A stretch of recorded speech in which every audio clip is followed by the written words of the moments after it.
আজ বান্দরবানের লামা উপজেলার নুনারবিল সরকারি মডেল প্রাথমিক বিদ্যালয় পরিদর্শন করেছেন প্রাথমিক ও গণশিক্ষা প্রতিমন্ত্রী। সোমবার সকাল 10টায় তিনি বিদ্যালয় এলাকায় পৌঁছালে শিক্ষক ও শিক্ষার্থীরা ফুলেল শুভেচ্ছায় তাকে স্বাগত জানান। পরিদর্শনকালে প্রতিমন্ত্রী শ্রেণীকক্ষ ঘুরে দেখেন এবং শিক্ষার্থীদের পাঠদানের মান সরাসরি পর্যবেক্ষণ করেন। তিনি শিক্ষার্থীদের সঙ্গে সময় কাটান, তাদের পড়াশোনার অগ্রগতি সম্পর্কে খোঁজ নেন এবং মনোযোগ দিয়ে কথা শোনেন। এই সময় তিনি শিক্ষকদের আরও আন্তরিকভাবে পাঠদান করার আহ্বান জানান। দেশব্যাপী আমরা আমূল পরিবর্তন এনে অনেক বড় দাগে ব্যবস্থা নিচ্ছি।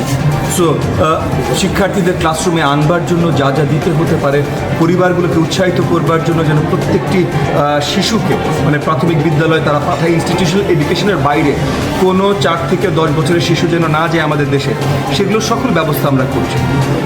পরে প্রতিমন্ত্রী স্থানীয় জনপ্রতিনিধিদের সঙ্গে সৌজন্য সাক্ষাৎ ও মত বিনিময় করেন।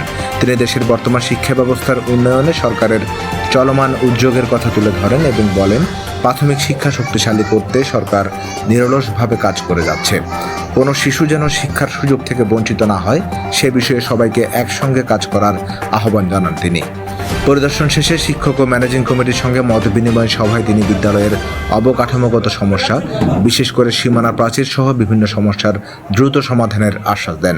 পাশাপাশি পার্বত্য অঞ্চলের শিক্ষা উন্নয়নে স্থানীয় প্রশাসনকে সমন্বিতভাবে কাজ করার নির্দেশনা দেন। স্থানীয়রা এই সফরকে শিক্ষা উন্নয়নের জন্য ইতিবাচক উদ্যোগ হিসেবে দেখছেন এবং আশা প্রকাশ করেছেন ভবিষ্যতে এর সুফল আরও বিস্তৃত হবে। গিরিকণ্ঠ, বান্দরবান।